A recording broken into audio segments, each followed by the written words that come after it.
I'm that guy from that fucking band, and this is the Ormsby Hype GTR 7.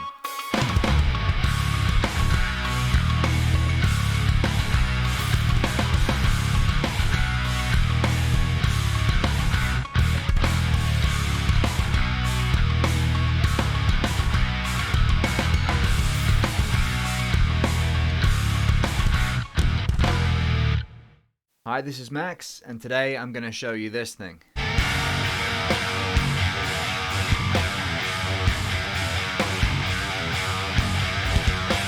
It's an Ormsby Hype GTR 7 string. Ormsby is an Australian guitar company that started out making custom shred machines. A few years ago, they started manufacturing production guitars out of Korea. So this is a Far Eastern guitar, but those of you who have played recent Far Eastern guitars know that doesn't say anything about its quality or its specs. Important to know, this one is from the 5th production run of these. Every one they do has a slightly different spec. So we're talking woods, finishes, pickups. I think they're currently on the 11th production run of these guitars. Full disclosure, this is my personal guitar. I own it. I bought it used as new, so I have no experience of buying Ormsby's as new guitars.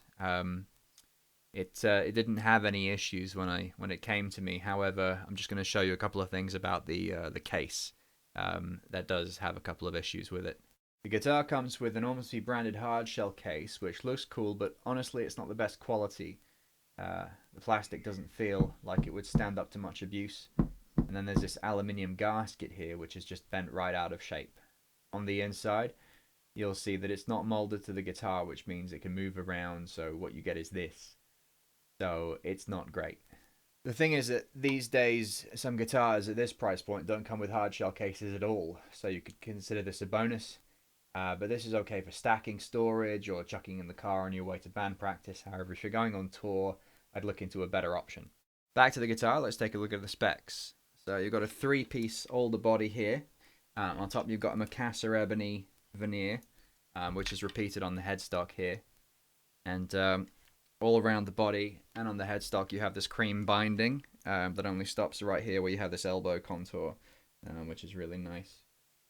The neck is a 5-piece, and you got 3 pieces of maple here, and then 2 strips of I think this is wenge or wenge, and then the fretboard is ebony, and you got stainless steel frets. Of course, it's a fan fret guitar, so you have this gigantic scale length here. So the top string, the E, is a 25.5 inch scale, and that goes all the way down to 27.8 on the lowest string. So that's absolutely massive. So if you have, smaller hands, it might not be for you. I do okay, but this is about the range of my comfort here. Hardware-wise, you've got locking tuners on the back of the headstock here. These are hip shot. They're branded Ormsby, which is a nice touch. And then you have also a custom 7-string slanted hip shot bridge here, which is string through, as you can see on the back here. And then electronics-wise, you've got 2 humbuckers here. These are custom Ormsby humbuckers. This one is called the Nunchucker, and it's an Alnico 8. And this one is called a De La Creme, and it's an Alnico 2. So these are really, really nice humbuckers. Really, they've been designed for this guitar, so they're absolutely perfect for what you would plan to do with it. They're very articulate. I'll show you some sounds in a little bit. What you've got also here is a volume and then a tone with a push-pull pot here, so you can split both of these coils here, and then you have this 3-position switch, so you can split all 3 of those positions.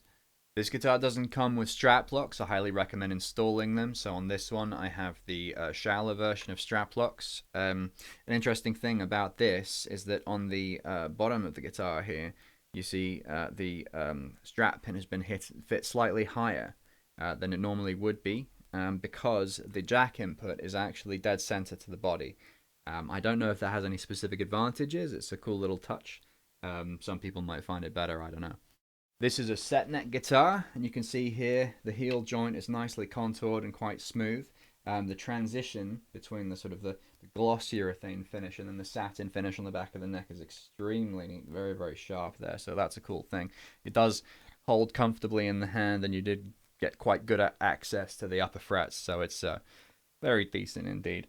Now this is a Korean guitar, but it doesn't actually say made in Korea anywhere on it.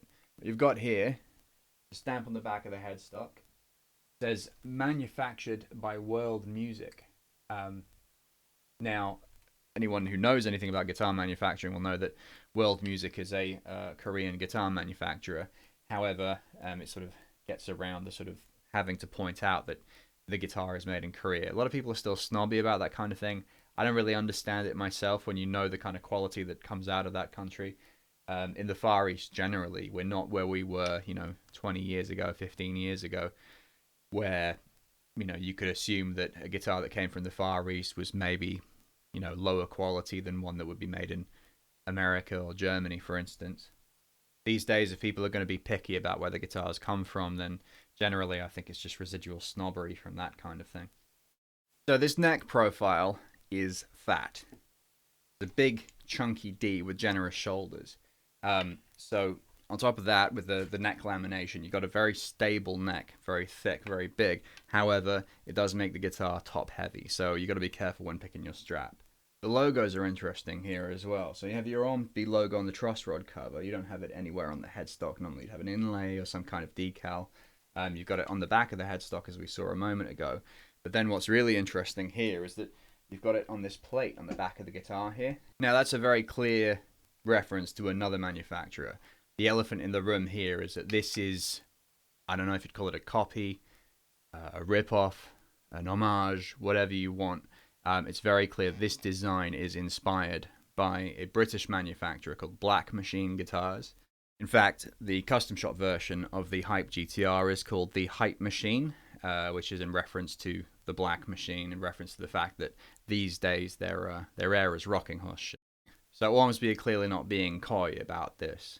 I happen to know that Ormsby are not paying Black Machine any royalties on this particular design. If that bothers you, then I guess that's up to you.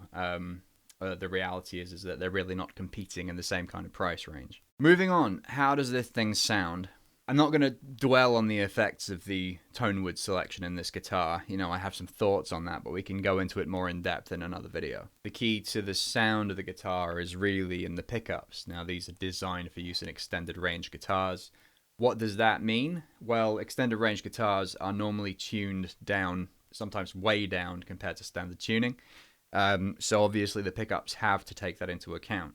They need to be a lot tighter in the bass response. They need to be a lot clearer and more articulate in the sort of the high mid-range to the highs, because basically you have a lot more sort of low-end energy going on, and that has to be kind of pulled together in order to make it cohesive. So these pickups have a very specific design to them. Output-wise, they're fairly ordinary. You've got a 9.3K and an 8.3K, so that's completely right in the middle of the sort of the extremes of high and low output. Obviously the way these are slanted in relation to the strings is also going to play a part in that. But really sort of it's in the combination of, the strings that you use and the pickups themselves. Let's run through some sounds. Let's start off with a clean sound. We'll go through all 6 options so you can hear the clear difference between all 6 positions. We're talking bridge, both, and neck, and then bridge, split, both split, and neck split. So that's how we're going to do. Let's have a listen.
So what jumps out here is they're not going for balance. There are some guitars where, you know, the neck and bridge pickup have been voiced to be very even with each other, so you get a subtle difference between the two. That's not the case here. You get a very, very definite character for each pickup. So you can obviously balance the volumes by raising the pickup heights, but you still get a quite clear jump in tone from one to the other. So that's nice because it gives the voicings a very clear identity, especially in the split positions, which is where a lot of djenty guys live these days. So let's hear a little bit of that.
Setup I'm using is a guitar straight into my Mackie interface, into the DAW, which is Reaper.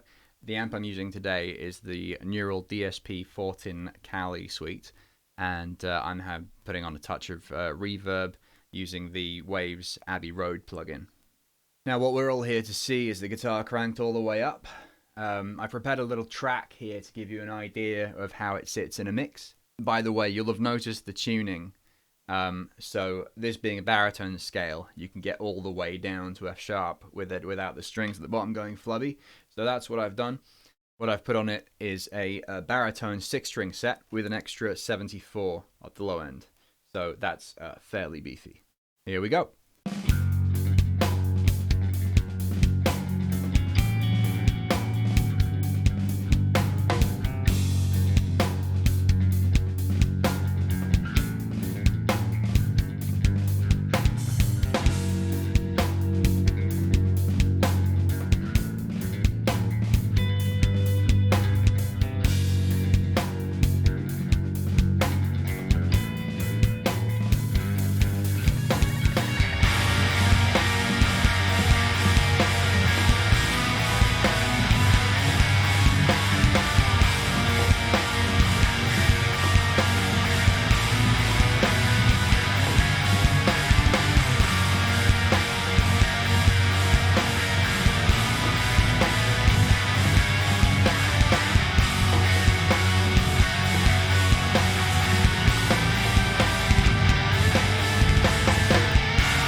So there you have it, the Ormsby Hype GTR 7. Now it's worth noting, I also own the 6-string version of this, which I will be reviewing in a future video.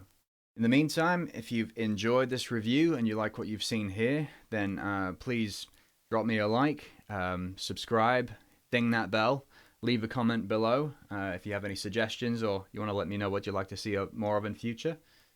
Otherwise, thanks for watching, and I'll see you next time.